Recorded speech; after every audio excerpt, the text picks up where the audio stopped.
Welcome to Art One-on-One. I'm your pod boss, Nicole Jordan, alongside your professional artist and master educator, Mr. Burgher. I'm here, and we are in the midst of a kind of an art thing today. I had a art show in your space Yep. in Des Moines, Iowa today, and so instead of well, instead of tearing everything down and then rehashing what we wanted to do, we thought we would just go ahead and use some of your art as a background. Use the art as the backdrop and see where the conversation would take us, and do a very quick art one-on-one live, as nothing was really prepared in advance. This provided a good opportunity. That's kind of how we've been rolling lately. And if you go back and take a look, those of you that are watching and following and doing, you'll notice that that we have the past 2-3 weeks we've basically been deciding to go live instead of doing other things. So, well, last weekend we were camping, and right. I mean, that's kind of something I've been wanting to do for a while, is travel and do our podcast from different spaces and places. And Right. like we talked about when we went to Stone City, like I want to make that a normal thing. And so that's the goal for me anyway. I don't know what your plans are. Well, my plans are your plans, I guess. So anyway, hopefully we can put something out that's worthwhile for the viewers. You need to stop being Debbie Downer. Like it was a cool event today. It was good. There was a lot of turnout in the Valley. So it was in Valley Junction, and we are just opening a new space in Valley Junction in a couple weeks here. So this is like one of the second time probably it's got used. So it was pretty exciting, and there's just so much traffic down here it surprised me. There was a lot of different, I mean, there was jewelry and pottery and paintings, and I mean, even food is art in one of them. It was a way cool. Yeah. I mean, I had fun walking around. Mr. Burgher was here. And so it was good. It was good. There were lots of good vendors and things like that. I just kind of was able to walk down the block toward the end and grab a quick something to eat, and just in my very quick running around, it looked like it was a good turnout. There was a little bit of weather, a little bit of wind and rain and stormy blowing through, but even with that, it was a good turnout. People hung around, even after it poured for a couple minutes, and then people popped right back out. And it's in Iowa, it's 5:45, and there's still people walking up and down the sidewalks. So clearly people are staying and getting food, and the thing has been done. I think it's been almost 45 minutes that it's been shut down. Yeah. But we just kind of hung out and put some things away, and now we're ready to podcast for your benefit. So, well, we can jump right into our first segment. Longest running segment. The longest running segment. I was waiting for you to kick in with that, but you're a little bit slow to the. My brain is in a fog from having to work all day. It's tough when you have to work all day, isn't it? I mean, it's not the working all day. It's the getting hot and moving furniture around and then tearing it down and putting it up and taking it down and moving this. Poor thing. I know. I know. Well, here's the card I pulled, and I cannot pronounce this. So Yves Klein. Yves Klein is who I pulled. And he is excuse me, goodness gracious. I would have edited that out if I had the ability to edit things. But it's live. So stop yawning. Wake up. So Yves Klein is a concept artist. He does a lot of very unique sorts of things. And so usually we use the cards to direct the conversation, to direct what we're doing.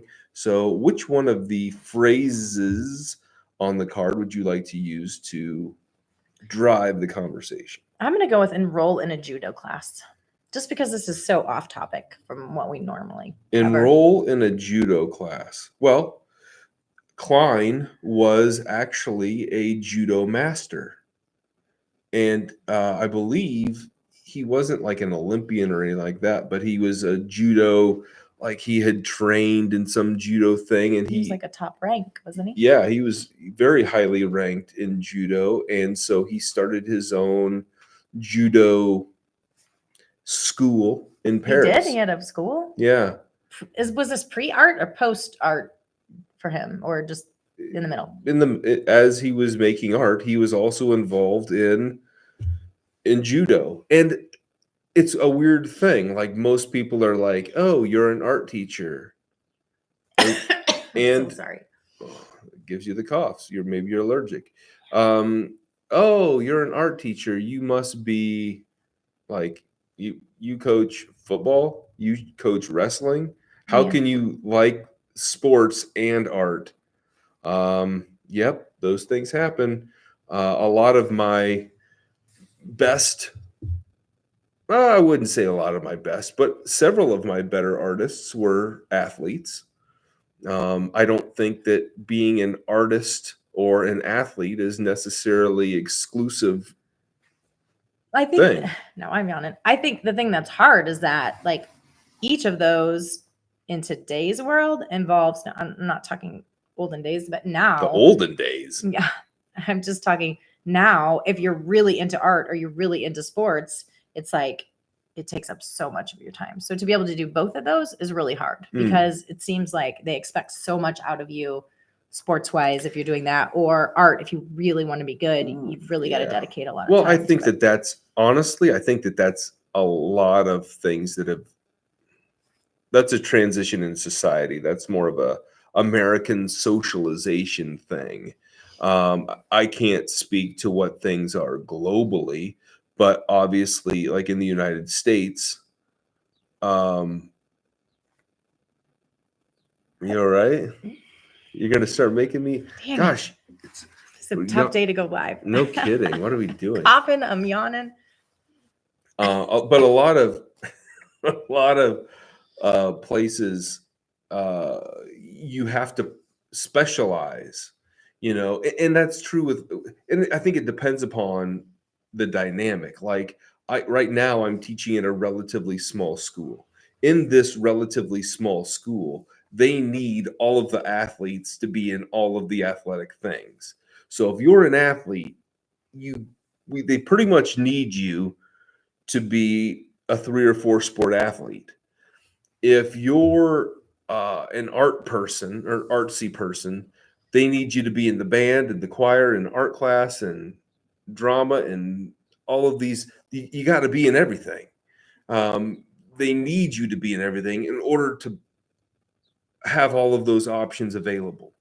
Whereas in a bigger school, like the biggest, metro schools, the focus is, no, we need you just to be a basketball player. We need you just to be an artist. We need you just to specialize in this one thing that you're good at and don't do anything else, Right. because we want to keep you healthy and safe and protected so you don't lose your scholarship, so you don't lose your opportunity, so you don't lose whatever. And I think that the good compromise is the smallest school where you have to do everything is really, really difficult. And the big school where you have to be a specialist in one thing doesn't give you a very well-rounded thing. I think the perfect situation is right in the middle, where you can participate in a number of things. You can be in arts, and you can be in athletics, and you can be in a wide range of interesting things, but you don't have to specialize and you don't have to limit your things because there's not enough people to go around. Yeah, I think but that's me.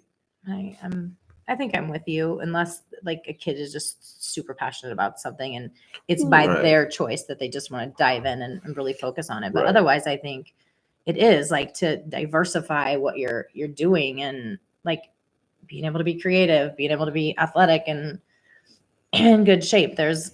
It's better if you have that. Diversity isn't the right word, but Well, it's a diversity of interests. yeah, Sure. yeah, and I like that as well. And I think for me, and I say that a lot, I've noticed as I sometimes I rewatch these things, I notice that I say that a lot. What? I think, You say that a lot? yeah, I say it a lot. I like would notice that like if you. well, like I feel like I have to preface, this is what I think. Well, no kidding, dippy do. That's why you're saying it. What's the word you used to always say? Dippy do? No, the word now you don't say it anymore. Like you haven't said it. Ding dong? No, it's not. It's not a word like dip that. or a ding. It's okay. It'll come to me in a minute because you always used to say it, and then Did it bother you? I pointed it out. Yes, and I pointed it out, and now you don't say it at all. You did say it just the other day. You hadn't said it for a long time. But anyway, It's funny how that. Okay, so my question to you, as we're sitting here, so he was an artist, did that, but then found like a hobby on the outside that he really enjoyed. If what would be if you could just focus on one hobby outside of art, not art, what would it be? And like dive in like he did. Making videos on YouTube. That's kind of for art though. Yeah. I mean, I'm very interested in what your answer is to this. I think that, and the answer to this is really kind of like years and years and years ago. I'm talking like 25 years ago. Okay. 25 years ago, I was close to beginning my career as an art teacher. And when I was starting my career as an art teacher, I was interested in lots of things. I had lots of hobbies. At that time, YouTube didn't even exist. At that time, YouTube didn't exist. So I wasn't making YouTube content. I was making my art. I was doing my thing, but I was also spending a lot of time outdoors doing hunting things. I was spending time doing lots of little like recreation hobby type, like I would collect rocks. This is kind of dumb, but I would collect rocks and I was building this huge rock wall. It was like 4 feet tall and it was huge. It went across my entire backyard. I made this huge rock wall. The point is that there were these artistic, creative things that I was doing, but I was also putting my energy into coaching football and coaching wrestling and coaching my kids in different things that I do very little about.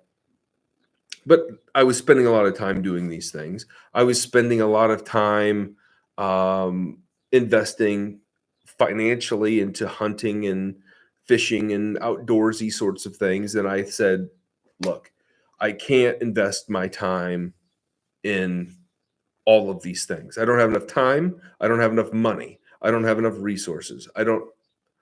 I have to, as they say, trim the fat. That's what I used to say that a lot. I got to trim the fat.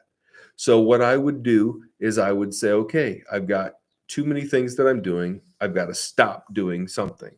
So I stopped hunting. I stopped fishing. I stopped doing anything outdoors. I stopped slowly. I got out of coaching football. I always continued to coach wrestling. I got out of coaching little kids stuff like t-ball and soccer, which quite frankly, I had no business coaching in the first place because I know very little of either of those sports. And just focused on art, and then I picked up the art, did the art videos thing, but then I've picked up some things over the years, but I've also gotten rid of things over the years. And, for a long stretch of time during my teaching career, I did the high school yearbooks, which was also kind of a creative outlet. You are really dragging this on to get to the point The, of what the you are. point the point is, like, I've picked things up and put things down over the years. So if I was to pick up a hobby, it would probably be doing something like that. I did photography, I did wedding photos, I did graduation. You're still not answering my photos. question. I can't answer the question. You never can answer a direct question like that. You realize that, don't you? It's just a fun question where you just pick an answer and you go with it. And you can never do that you're like, oh, just throw out any question and I'll, on the spot, we can go live and I'll have an answer for you. But never do you answer questions like this. Because I'm a storyteller. Just pick one. I I would know be, you are. then my hobby would be to be a storyteller. I would sit on the street and tell stories that went on and on and on. Listen to myself talk, and I would go live on the YouTube. You listen to yourself talk a lot. It's really hard. Like you're making videos, you're listening, and I'm like, oh, I cannot hear you say. But I'm editing. I know what you're doing. Well, clearly you don't, Yes, because I you're do. like you're watching your videos. I'm not watching my videos. I'm making videos. You're watching them as you're making them. No. Yes, you are. I can see it on the screen as you're doing it. You have to watch what you're doing. You can't just close. You can't. I can't close my eyes and not listen to it and edit a video. That's not how video editing works. That's not how video editing works. Yes, I know how video editing works. Clearly, you don't. I don't know the details of it, but I know that you listen to the same words about 7 times over, and then you move to the next one. Because when I'm editing things together, I'm cropping because of the way it's my process of making the video. Yes. And I don't expect you to understand it or listen to it 24 hours a day. But there it is. That's what I do. Storytelling on YouTube. I'd be a storyteller on YouTube. You could do that for hours, I'm sure. On end. I'm already 17 minutes in to this storytelling. Yeah, and I just asked you if you could pick a hobby, what would it be? And here we are. 20 minutes later. Yep. All right. Well, what would yours be? If you had to pick a hobby, and you have 0 hobbies. I have lots of hobbies. Oh, like what? I don't know. Exactly. Volleyball? Okay. I play volleyball. I like going out with my friends. That's not a hobby. Going out with your friends is not a hobby. I like going to like metaphysical stuff. That's not a hobby. Sure it is. Yeah, it is. Yeah. When was the last time you went to a metaphysical thing? Not that long ago. When? I've never known you to go. I just went to a sound healing, which is a kind of a metaphysical thing. Like, 2 weeks ago? Okay. So that would be. Is that a hobby? I don't know. I don't know if that's a hobby or not. I don't either. I'm the same in regards to like, I have a lot of hobbies. Brooklyn says that it's definitely a hobby. Thank you, Brooklyn. Yeah, I think so. I don't know that you and Brooklyn should go do that. That should be your joint hobby. I know we could talk endlessly about that. You would enjoy that. She would enjoy that. Yeah. But I don't believe that that's a hobby. Okay. Well, I was going to say to you, like, I do feel like I would have a lot of hobbies. It would be hard for me to choose. Like, he just went knee deep into judo, and there's too many things that I want to do. Like, if I had all the spare time, I couldn't choose. Klein became a judo master. I'm betting that was an outlet. Like, sometimes painting is an outlet. Well, I'm betting judo was his. But he died of a heart attack. Oh. Like fairly young. He was fairly young and died of a heart attack. So honestly, I think that he did it as a stress reliever, even though his artwork was kind of a. Yeah. But I don't know.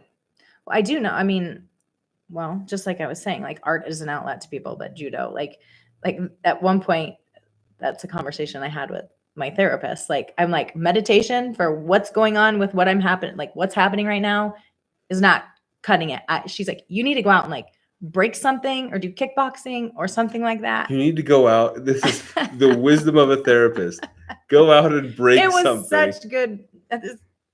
I mean, it was perfect because I was like, I can't meditate my way out of how angry I'm feeling right now. And she's Yeah. like, why don't you go try kickboxing or doing something like that?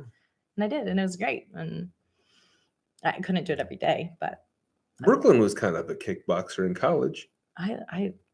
it's fun, but it's just like it was too hard on my body to do all the time. I loved it and kind of dove into it for a while, and then I was like, man, my knees are starting to hurt, and I'm sure that's an age thing, but I think that just by the intensity of I would imagine that it would be hard on your joints and your But I've done taekwondo.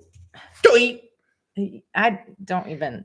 You in coordination. I don't know how you were a good wrestler. I don't know how you were. I don't know that I was a good wrestler. I mean, I was better than average, but I would not say that I wasn't a God's gift to wrestling. I enjoyed it. I think that I'm a better coach than I am a wrestler. But I don't think that I was. I mean, like I said, I think I was better than average. I can definitely hold my own, but I am not. You do not have good hands. I will tell you that. I throw something at you, and 99% of the time, you do not catch it. That's true. Which is weird because you work with your hands constantly. You think what are those skills called? Like I can do, like, my fine motor skills are on point. But I mean, that's kind of. But not my large motor skills. Apparently, you need to work on that.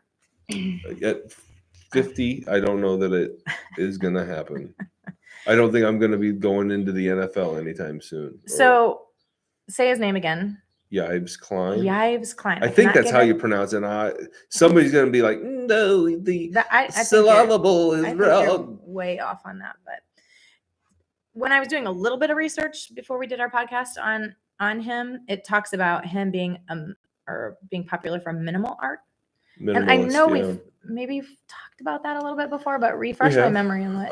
Minimalism is basically just the reducing things into a very simple thing. Like we talked about, one of my favorites, Robert Ryman, where he paints white on a white canvas. That's minimalism. Yes. Because he used like just blue, that would be correct. Minimalism. So like Robert Ryman, Yves Klein was known for patenting his own color called International Klein Blue, which is a very specific color. Mm-hmm. And he had the color trademarked or copywritten, or he owned the color. I don't know what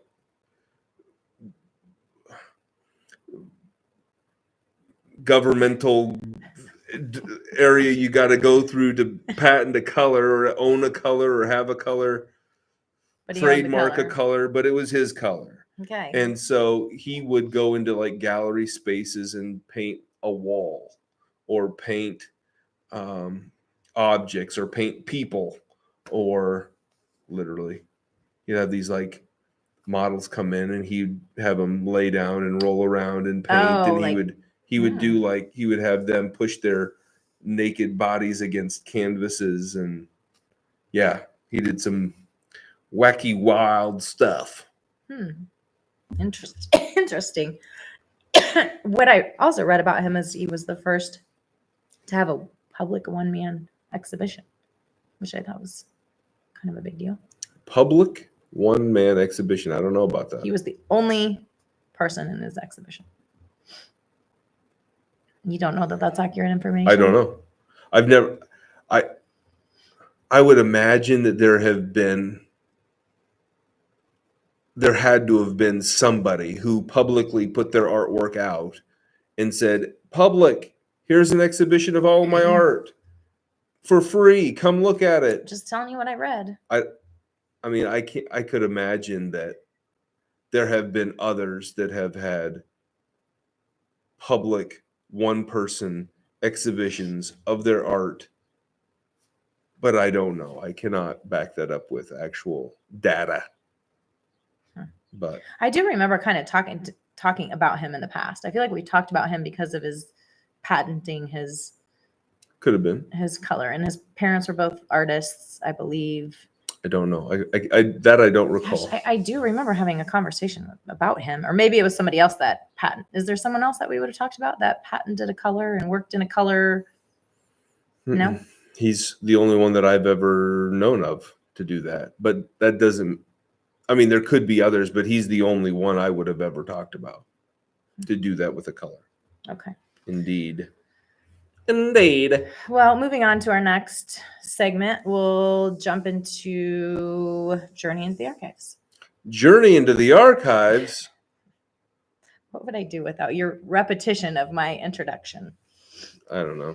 I didn't What go back. would you do? I didn't go back very far. Okay. I just went a year ago into the video called Art Lessons in Castaway. Art Lessons in Castaway, which is a film with Tom Hanks and Wilson the volleyball, which is a sport you know something about. I do. Do you dig volleyball? I'm surprised. You know the word dig. Why? You But dig I it? don't know. Oh my gosh. Can you dig that, sucker? I'm so glad this is live so everyone can experience your. Everyone. Yeah. Anyway, why don't you tell us a little bit about why you chose Castaway? You told us a long story at the beginning, right? Oh yeah. And why Castaway was so important and why you chose this video. Right. Again, storytelling. And it kind of was drawn out a little bit, as I told you. Surprise, surprise. But in it, you obviously told why you picked Castaway and what the. Well, I think if a person wants to hear that story, watch the video. Then they can go in, they can watch that video. I'm not okay. Just give us a brief synopsis. But here's what I would say. In terms of the video is about the movie Castaway, starring Tom Hanks and the volleyball Wilson. We have established that already. The inner workings of this person that is stranded on an island by himself is survival, and the mechanism that helps him survive all gear around art. And I argue why, and I show why, and I give examples to why his earthly relationships with people and trying to get back to life, but also the fake life that he is trying to live. Like, he's making up rules for himself to get back. Right. So he's like, I've got to get back to deliver this thing. I have to, as I go, I need companionship. And so I'm going to invent a companion.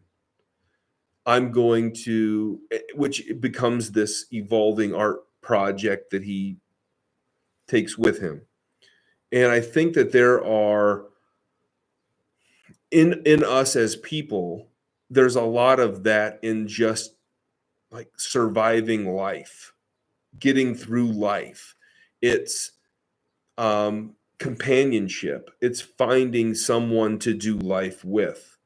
It's finding a group of people that you can interact with, whether those are people that you're face to face with, like in your neighborhood, or those are people or communities that you develop on social media, or communities that you develop on,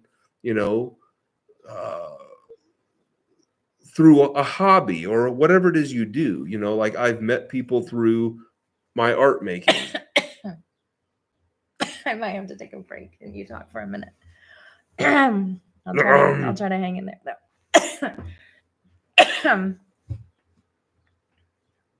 You okay? Okay.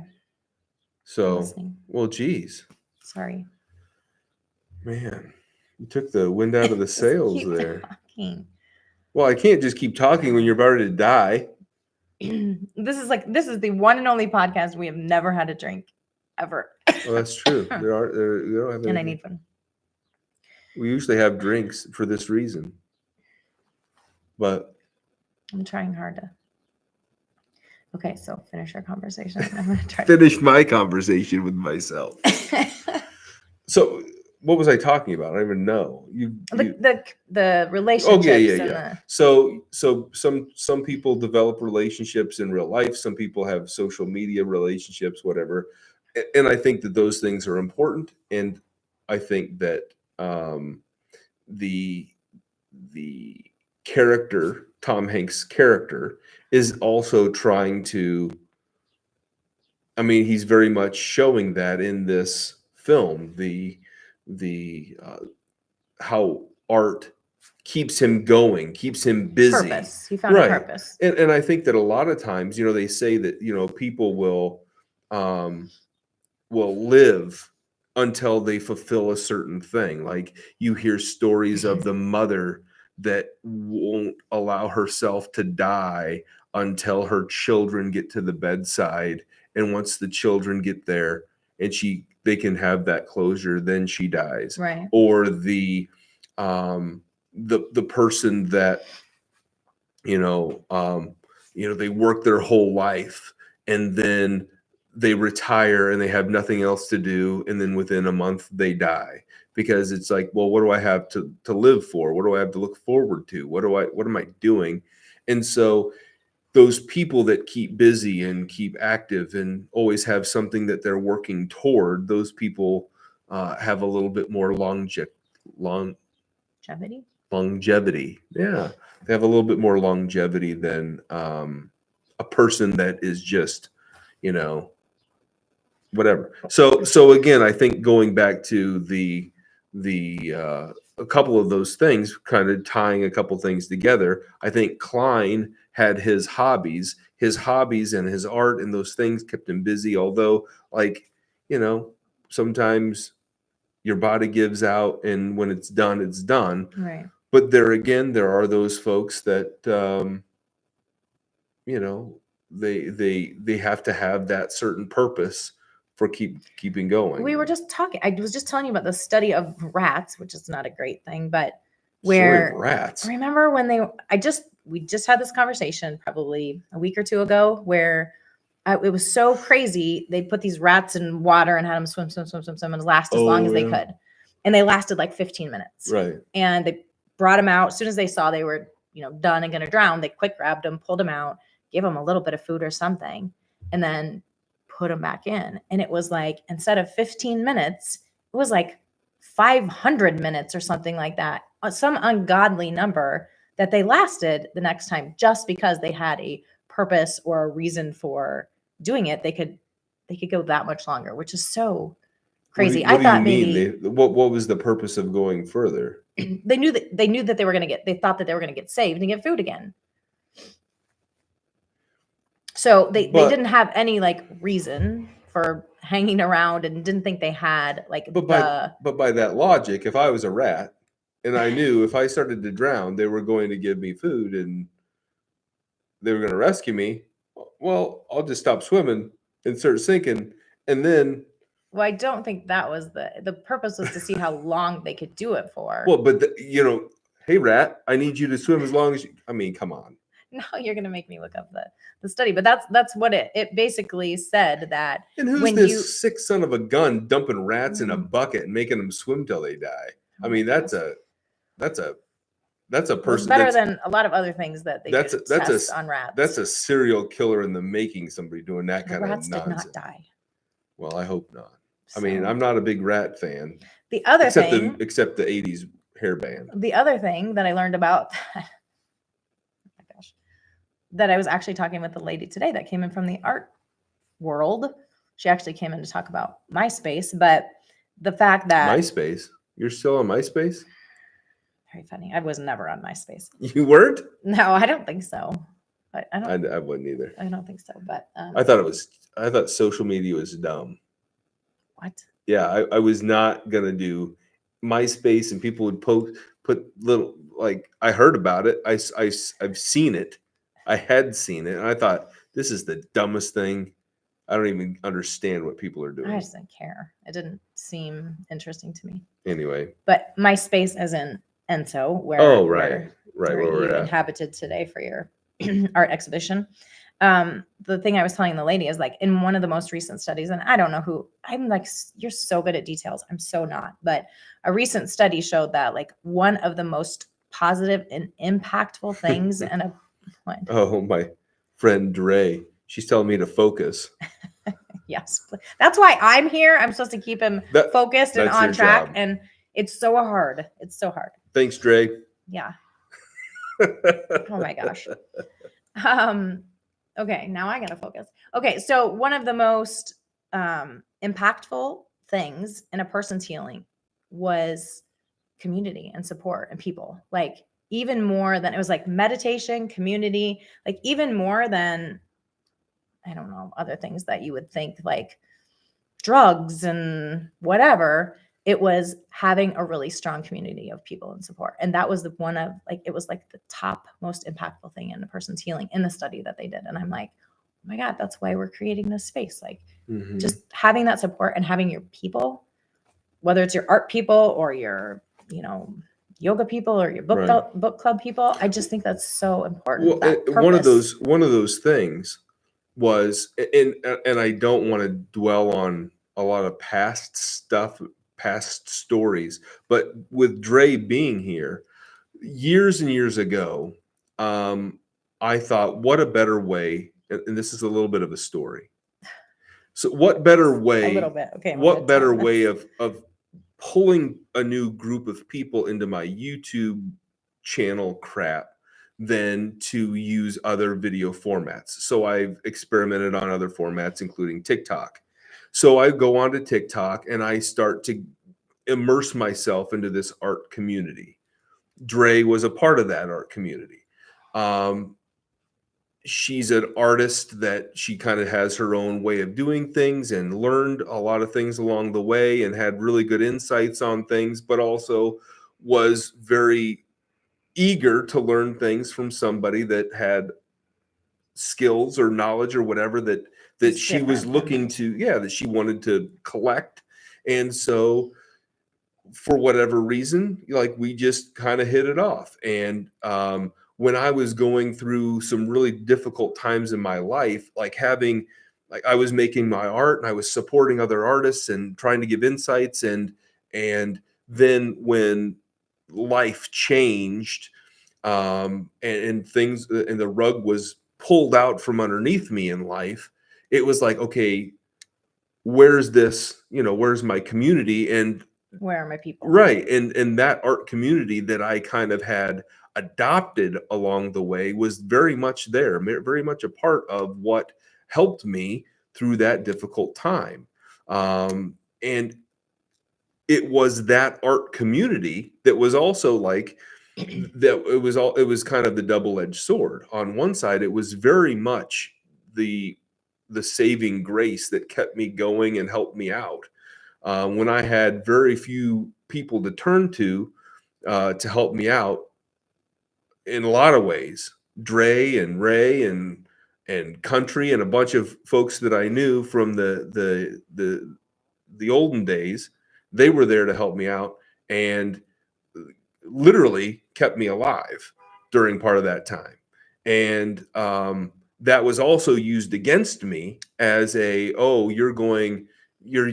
is a form of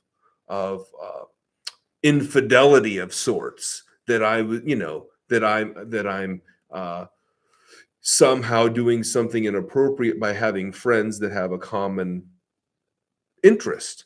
And so sometimes that community that helps you is also used as almost as a weapon against you. And I don't think that's the norm. I mean, you're right. But I think that a narcissistic sociopath could certainly take those sorts of things and twist them or manipulate them into something that's positive into something negative. And I think that's when you're hanging around the wrong people. I mean, correct. Just the whole truth of the matter. Correct. So that's why it's important to find a good tribe. And sometimes that takes sometimes that takes a long time to figure out. And I think as you age, you realize how important that is. Like as I age, I've probably gotten less friends, but I've gotten like I Right. have the best friends that Right. I'm there for them. It's like a give and take, where there are a lot of friends growing up that it was like a give, and Right. you never got anything in return. And now the people that I have these relationships with, it's like, if I need something, they're right there. If they Right. need something, I'm right there. And Right. you never feel like you never feel bad for asking for help. You never. Right. And those are the kind of people. But I do think it's interesting. I mean, just with that, it makes me want to go back and watch Castaway. But how impactful that it, like how crazy important that is, and like the power of connection and good people and love and support. I think the power of having something to live for. I mean, he was living for. He had that package, and he felt like he had to return that for whatever reason. The symbols that were on it and the things that made him save it and preserve it so he could return it. And that gave him a purpose. And having a purpose in life is a huge, huge thing. And when, speaking from my own experience, when you don't have a purpose, it's really easy to be like, okay, well, what am I doing? So then you find a purpose. Well, my purpose is going to be to do this or to do that or to make this art or whatever it might be. And sometimes, you're just out. It's like that donkey in the desert with a little carrot hanging in front of his nose. Like, okay, I'm just going to keep walking toward the carrot. Well, sometimes that's what we all need. We all need a little bit of something that we're going for. And eventually, we'll get that carrot, we'll eat that up, and then another carrot will dangle, and we'll just keep walking toward that.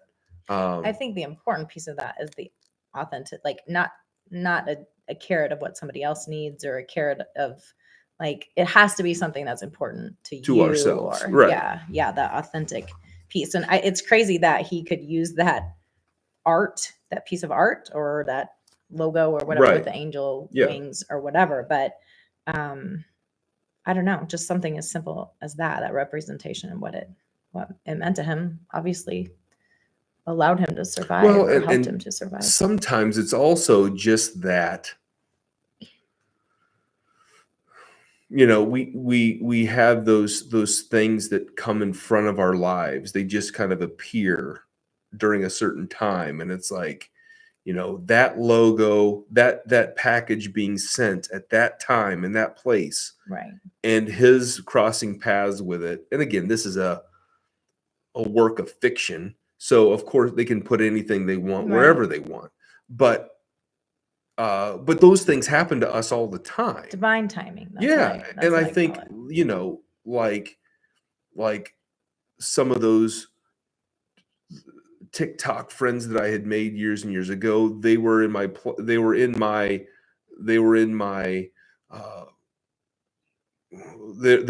community for a reason.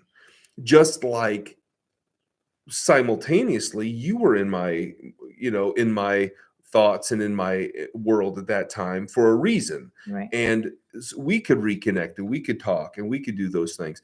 And again, all of those things were happening. And I don't think that when we're dealing with difficult times, when we're dealing with difficult things, it's easy to be like, well, that's just kind of coincidence. Right. I mean, that's easy to say, yeah, oh, that's just coincidence. But it could also be, well, you know what? I'm super lucky that coincidence happened, or maybe there's something more to that coincidence than just coincidence. Maybe there's something more to the stories than just listening to the stories. Right. In the case of Castaway, I mean, there are lots of movies that are pieces of fiction that can give us insight on how to live or how to think or how to do things that we might not get otherwise. But I don't know. What do I know? That's a topic I would like to get more feedback on. Like, I cannot watch certain movies. Like, me, like, you'll say, I want to watch this, or and I can't watch scary movies. I can't watch you're kind of the same way. I don't like scary movies. You're like scary or like very sad or emotional movies. Like, I can go days after watching a movie that I shouldn't have watched because it had like a murder in it or a graphic scene and it's still in my like Yeah. I just am like physically sick about it or just like emotionally. Did you watch, speaking of, did you watch the video that I just put out last week on Jack the Ripper? Jack the Ripper? No, and this is you sent it to me and I'm like, I do not want to watch that because I don't want to know about, I don't want to hear about all that stuff, just like your political shit. Sorry, but I hate listening. I hate when you listen to that. I don't, and I'm not like a big fan of politics. I mean, I watch a lot you of want to be politics. educated though, and I don't want to hear all of that, the lies and the deceit and because it just like it makes me so frustrated and sad, and I don't understand how humans can be that way. I don't know. So that needs to be. I would love to hear if people have the same, because I just can't. I can't watch. I can't listen. I can't movies and things like that. Now, and Castaway, like the ending of it, I could like carry that feeling for a long time, which is a good feeling. So I can watch that. Yeah. But I think she wants to know about 6 minutes about Bacon's portraits. We haven't talked about Francis Bacon. Maybe that's a topic for next time. Maybe you could watch the Francis Bacon. Although I don't. Is this like similar to Jack the Ripper, or why are we going to Bacon's? Where are we going? How are we getting to Bacon's? Well, I have no idea what you're talking about. You need to be better at reading stuff and transcribing. Well, and again, I'm not real keen. I'm not real keen on the whole shebang, but Francis Bacon was a I don't know how he's kind of a surrealist kind of artist, but I don't know if he's right up your alley. But anyway, it's a video that you did? Yes, I did a video on Francis Bacon quite some time ago. But again, it's. Well, you can. Well, no, you can't. I was going to say you can reference that one, but this is live, so there's no editing here. There's no editing. So maybe next time that'll be your homework. Journey into the archives. Journey into the archives. Francis Bacon. Francis Bacon, and we'll jump into that. What around that? Anything specific, or just the video? We'll just journey into the archives, Francis. See where Bacon. It goes from there. See where it goes from there, and then next Sunday, you will give us your report on Francis Bacon. Okay. It better be a not creepy or. It will be creepy, and Dre will thank you for that. I will thank Dre for that. She's the one that's recommending I watch it. Well, that's not very nice. Yes and no. I mean, she wanted to know what we thought about it. I'll try and watch it, but I'm not wanting to watch the Jack the Ripper one.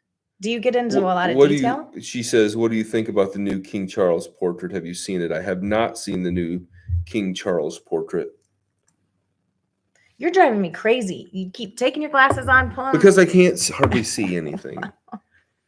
What is that? What is the new King Charles? I haven't seen it. I have not seen the new King Charles portrait. She says that it's Baconish.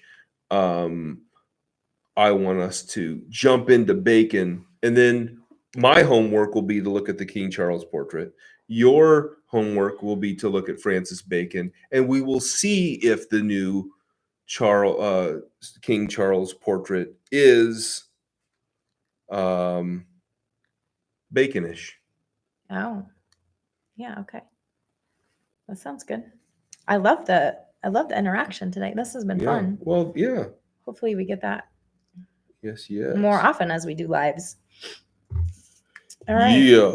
Well, I think we need to. Hieronymus Bosch is fantastic. We need to probably wrap this up and maybe make some supper. We've been at it since 50 minutes, and I've been up since 5, getting ready, and we still have to tear all this down. And there's no we. There's no we in tearing this down. Anyone close that wants to come help Mr. Burgher tear down his studio space? I'm just kidding. I'll help. I knew you would. Stop it. I knew All right. you would. Well, thanks for all the feedback and the questions and the interaction today. That was fun. I hope we do that again. Yeah. So we try to do. We don't always go live, but there's always some sort of something or other happening on Sundays. That's art one-on-one related. But of course, throughout the week, feel free to almost every day, usually every day, I post a short or a something, short or a long or whatever, some sort of art content every day. And we've had some really good views and really good consuming of the products. And I very much appreciate you for watching. Why don't you share your goal? I think you should share your goal with your people. What's my goal? Your goal you always call it subs or something. Do you say subs? Yeah, well, my subscribers. Yes. I mean, that's not really. Yes, that is something you should share. People will support you in that. But that's more of a I hear this all the time on people's podcasts. It's something with you. Oh. So I'm going to make you share. So you have a goal by your next birthday of what? I want to be at 3,000 subscribers. And you are at right now about? I'm at 2,850. I don't know. I'm within reach. And your birthday's in September. My birthday's in September, so I need to get like 200 subs in the next 4 months. So there you go, tribe. If you can share, subscribe, share these YouTube videos and get some other subs, as Mike calls them. Mr. Burgher calls them. Yes, we have people looking through the windows, looking at us, and they're trying to be distracting, but you know what? They can't phase us. That's right. You're focused now. You're in the zone. We just put the QR code out there and say, "Hey, sub this subliminal." All right. But anyway, so that's his goal. I think it's important for you to share that. Well, thanks for making me share. You're welcome. All right. Well, and thank you for watching, and we'll see you next time. Hopefully, you all have yourselves great days, weeks, and we will see you next time. Yes. Have a good night. All right.